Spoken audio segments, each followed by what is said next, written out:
मराठी सोबत बॉलिवूडही गाजवणाऱ्या एक एव्हरग्रीन अभिनेत्री म्हणजे नीना कुलकर्णी। मराठी, इंग्रजी आणि हिंदी नाटक, सिनेमे, मालिका यांमध्ये दमदार भूमिका साकारत नीना यांनी स्वतःची ओळख तयार केली। जाणून घेऊया त्यांच्या चर्चेत राहिलेल्या भूमिकांविषयी या व्हिडिओमध्ये। नीना कुलकर्णी यांचा जन्म आणि बालपण एका उच्च मध्यमवर्गीय कुटुंबात गेलं। त्यांचे आई वडील दोघंही डॉक्टर होते। शाळेत असताना त्या त्यांच्या कॉलनीतील नाटकांमध्ये काम करायच्या आणि त्यामुळेच त्यांना लहानपणापासूनच अभिनयाची आवड निर्माण झाली। त्या 10वीत असताना त्यांनी गुंतता हृदय हे या पहिल्या व्यावसायिक नाटकातून रंगभूमीवर पदार्पण केलं। या नाटकात त्यांनी डॉक्टर काशीनाथ घाणेकर साकारत असलेल्या व्यक्तिरेखेच्या मुलीची भूमिका साकारली आणि जवळपास 600 प्रयोग त्या या नाटकात काम करत होत्या।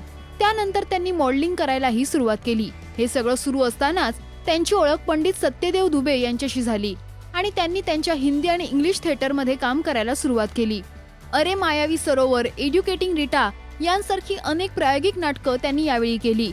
त्यानंतर त्यांनी डॉक्टर विजया मेहतांच्या हमीदाबाईची कोठी या नाटकात काम केलं। त्यांनी या नाटकात हमीदाबाईची मुलगी शब्बोची भूमिका साकारली आणि त्यानंतर त्या दिसल्या त्या महासागर या गाजलेल्या नाटकात। हे नाटकही विजयाबाईंनीच दिग्दर्शित केलं होतं आणि या नाटकात नीना यांनी 40 वर्षाच्या बाईची भूमिका साकारली। ही भूमिका साकारली तेव्हा त्यांचं वय अवघं 20-22 इतकं होतं। त्यानंतर त्या चर्चेत आल्या ते ध्यानी मनी या नाटकातील भूमिकेमुळे। त्यांची ही भूमिकाही खूप गाजली आणि त्यांना अनेक बक्षिसही मिळाली।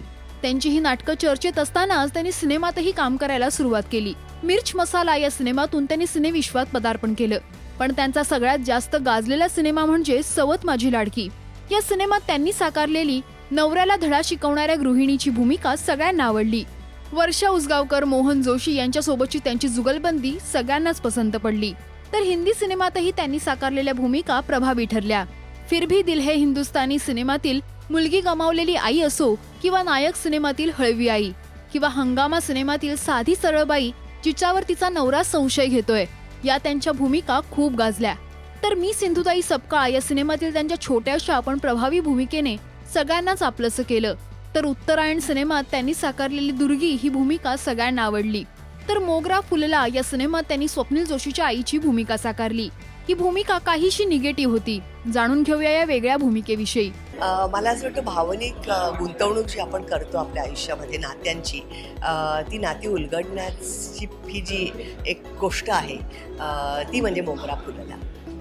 स्वप्नील जोशी आणि तुम्ही एकत्र काम केलं आहे, सुनील कुलकर्णी आणि त्याची छान इमोशनल आई, म्हणजे आजपर्यंत इतक्या तुमच्या सगळ्या भूमिकांवर प्रेक्षकांनी प्रेम केलं आणि आता ही नवी भूमिका, कसं ते ऑनस्क्रीन ऑनस्क्रीन नातं तर मला असं वाटतं फारच सुंदर लिहिलं गेलेलं आहे, इतकं सुंदर। आणि स्वप्नील अतिशय परिपक्व अभिनेता असल्यामुळे ते खूप उत्तम आमच्या दोघांच्या एक तर आमच्यात कम्फर्ट झोन खूप आहे। आम्ही पूर्वी काम केलेलं आहे एकत्र आणि स्वप्नील खूप गिव्हिंग ॲक्टर आहे। तो खूप रिहर्सल्स करतो, खूप सामावून घेतो।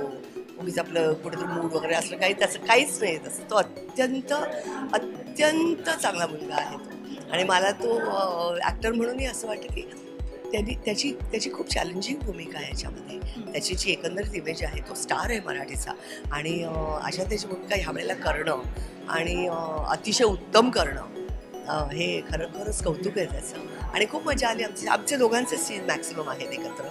खूप सुंदर सीन्स आहेत आणि खूप काय म्हणून खूप हळूवार सीन्स आहेत आणि तरी त्याच्यामध्ये लेयर्स आहेत। लेयर्ड स्क्रिप्ट असेल ना तर ती मला आवडते नेहमी असं करायला।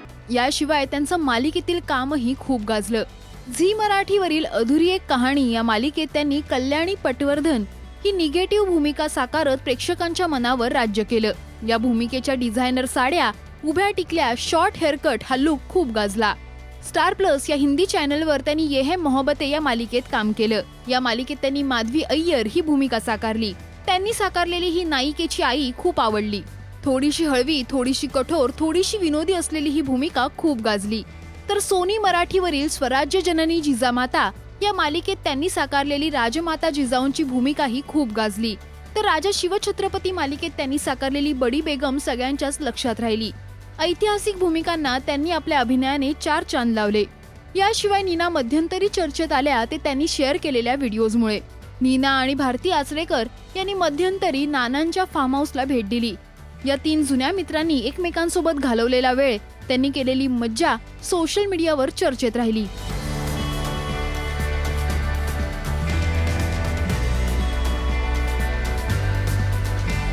आजवर अनेक वेगवेगळ्या भूमिका साकारत नीना यांनी प्रेक्षकांची मनं जिंकली. त्यांनी साकारलेली कोणती भूमिका तुम्हाला आवडते हे कमेंट्समध्ये नक्की सांगा. मराठी सिनेविश्वातील अपडेट, बातम्या आणि गॉसिपसाठी तुम्ही सबस्क्राईब करा राजश्री मराठी.